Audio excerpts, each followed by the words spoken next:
America এবং তাদের যে মিত্র পশ্চিমা রাষ্ট্রসমূহ তারা বাংলাদেশের এই নির্বাচনকে এখনো পর্যন্ত গ্রহণযোগ্য নির্বাচন হিসেবে স্বীকৃতি দেয়নি।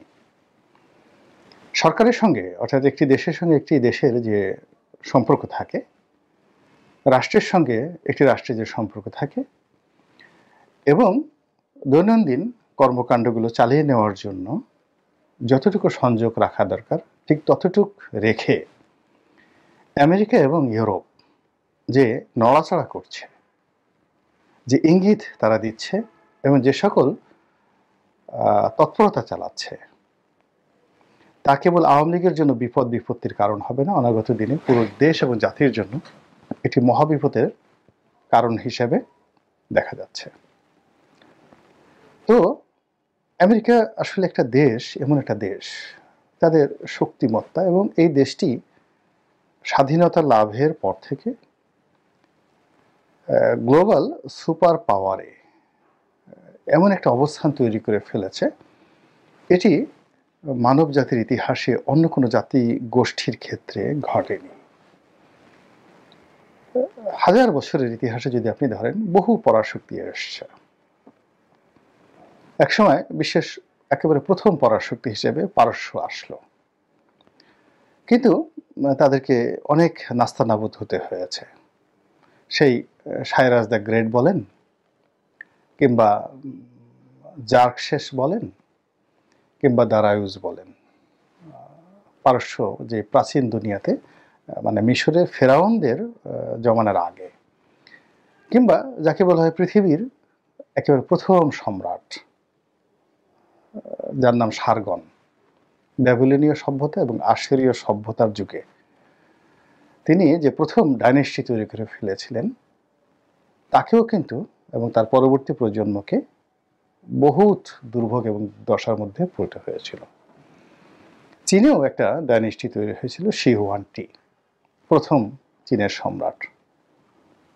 তো তিনিও তারপরে আর সেই সাম্রাজ্য টিকেনি।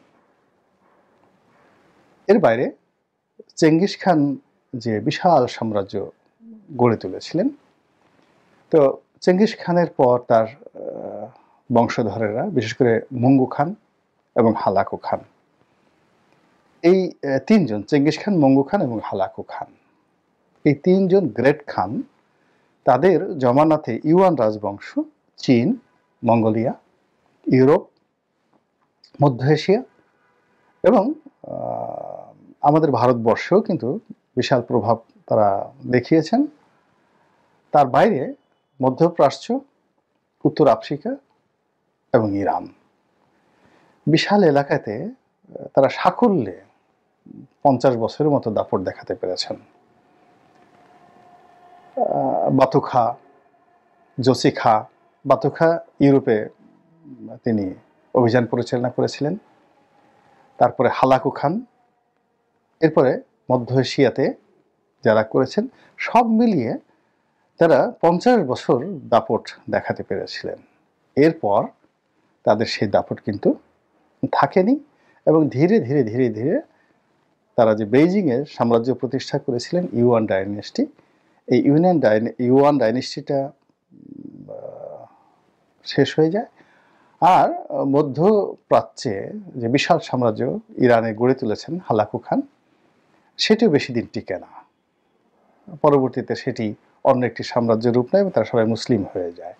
যাই হোক, এটা লং ইতিহাস বললাম এই কারণে যে মানবজাতির ইতিহাসে 50 বছর থেকে 100 বছরের বেশি কোনো একটি ডাইনেস্টি আসলে ওইভাবে দাপট দেখাতে পারে না। কিন্তু যেটা আমেরিকা, সেটি তারা শ্রেষ্ঠত্বে, জ্ঞান, বিজ্ঞানে, অর্থবীর্তে গত 100 বছরেরও বেশি সময় ধরে ক্রমাগতভাবে যে দাপট দেখিয়ে চলছে, সেই দাপটের পতনের এখনো পর্যন্ত কোনো লক্ষণ ভেসে উঠছেনি।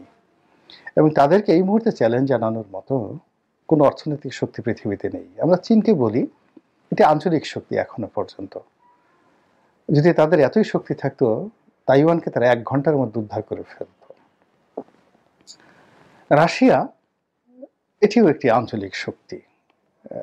সোভিয়েত ইউনিয়ন যেভাবে একটি গ্লোবাল শক্তি হিসেবে পুরো পূর্ব ইউরোপকে তারা কবজা করেছে এবং তাদের যে সোশ্যালিজম, সেই সোশ্যালিজমকে সারা দুনিয়াতে তারা ব্র্যান্ডিং করে অনেকগুলো রাষ্ট্র তারা নিয়ন্ত্রণ করতো। সেই জিনিসটি এখন রাশিয়া পারছে না। তারা নিজেদের দেশেই যে সমস্যা সেগুলো তারা দূর করতে পারছে না। ফলে একজন স্বৈরশাসক হিসেবে মিস্টার পুতিন কিংবা একজন স্বৈরশাসক হিসেবে মিস্টার কিম উত্তর কোরিয়ার, তাদের এই দুজনের মধ্যে নিজের ভূখণ্ডের বাইরে ওইরকম গুরুত্ব আছে বলে আমার কাছে মনে হয় না।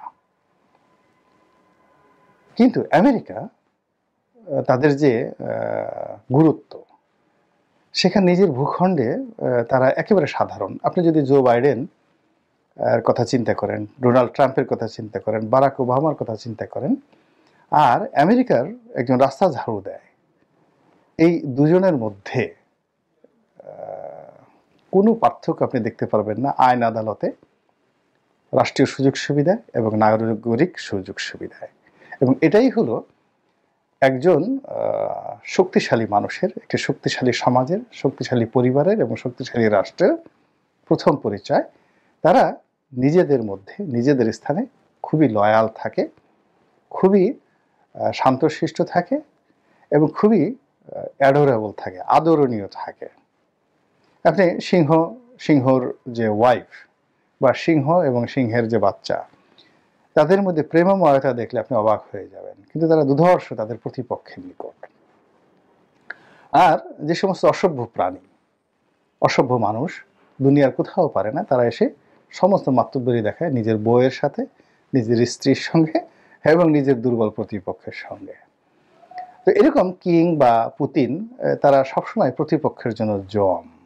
কিন্তু আমেরিকা তার নিজ দেশে যে সভ্যতা ধরে রেখেছে, যে ন্যায় বিচার ধরে রেখেছে, এটি সারা দুনিয়াতে তার যে কর্তৃত্ব এবং তার যে মাতব্বরি, এটিকে ক্রমশ বড় থেকে বড় করে তুলছে।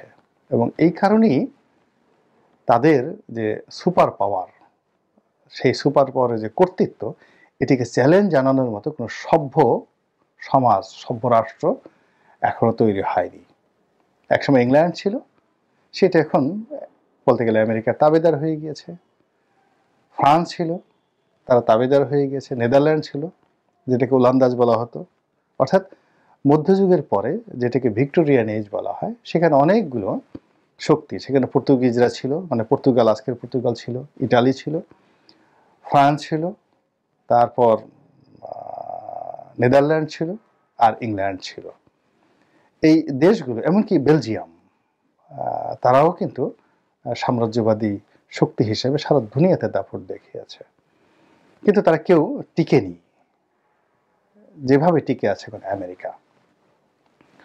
তো সেই আমেরিকা বাংলাদেশের বিরুদ্ধে এটা করবে, ওটা করবে, এরকম গত হম্বিতম্বি 1-1.5 বছর যাবৎ তারা দেখায় আসছিল। এবং সেই হম্বিতম্বির পরে যখন একটা দামি মাকড়ার একটা নির্বাচন হয়ে গেল, আমেরিকা খামোশ হয়ে গেল যেদিন নির্বাচনের তফসিল ঘোষণা করা হলো। এবং যারা নির্বাচনের সুবিধাভোগী, তাদের বক্তব্য হলো যে আমেরিকা আর কিছু করতে পারবে না, তারা আওয়ামী লীগের সঙ্গে সমঝোতা করবে, তলে তলে সমঝোতা করেছে এবং কিছু ব্যবসা বাণিজ্য দিলে, স্যান্ডউইচ খাওয়ালে, 1 বোতল হুইস্কি দিলে তারা খুব খুশি হয়ে যাবে। এবং গোপনে যদি রাশিয়ার যে পুতিন যে মদ খান, ভোদকা, সেটি যদি 2-4 বোতল যদি পিটার ডি হাসের কাছে পাঠিয়ে দেওয়া হয়, তাহলে পিটার ডি হাস আর লাফালাফি করবেন না।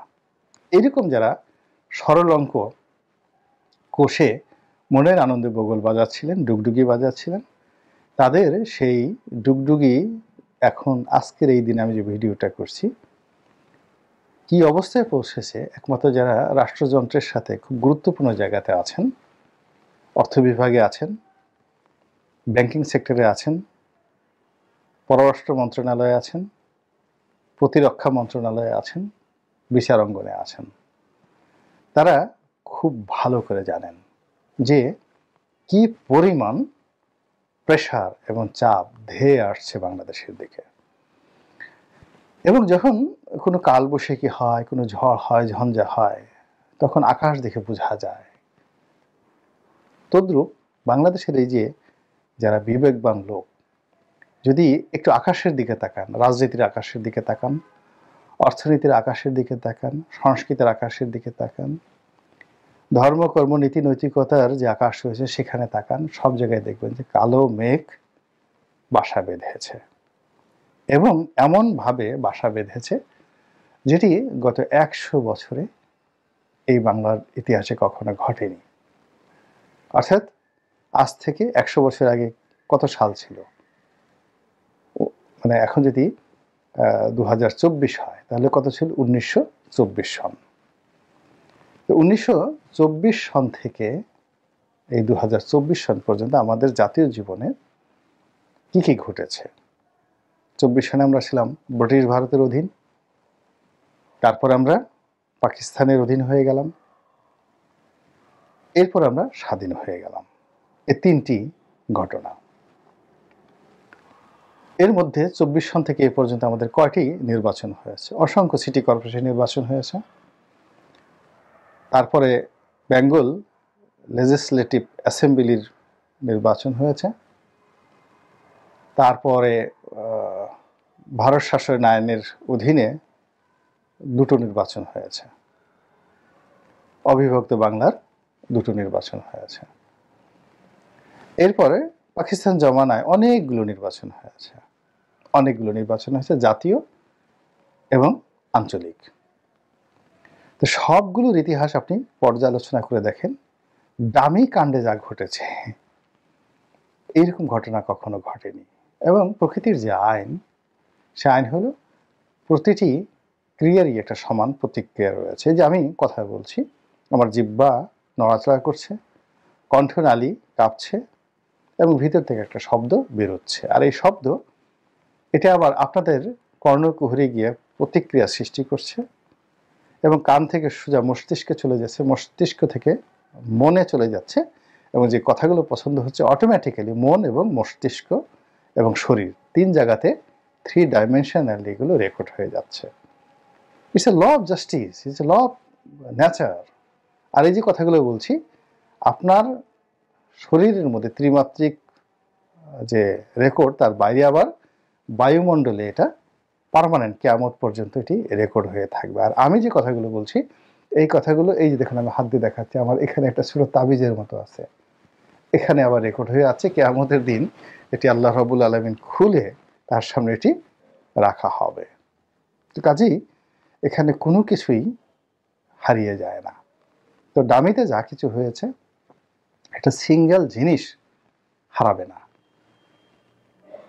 রাতের ভোটে 2018-তে যা হয়েছে, একটা সিঙ্গেল জিনিস আনটার্ন থাকবে না। ইটের পরিবর্তে পাটকেল, এটা অনিবার্য। 2014-তে যা হয়েছে, সেই ঘটনার প্রতিদান, প্রতিফল ভোগ করতেই হবে, কেউ যেতে পারবে না, নো ওয়ান। কাজেই আমরা যারা সাধারণ আম জনতা আছি, আমরা তো আসলে ভুক্তভোগী। তো কাজেই এই যে ঝড় আসছে, সুনামি আসছে, যে ভয়, আতঙ্ক বা কালো মেঘের যে হাতছানি, এগুলো যদি আমরা অনুধাবন করতে পারি এবং যতটা সম্ভব নিজ নিজ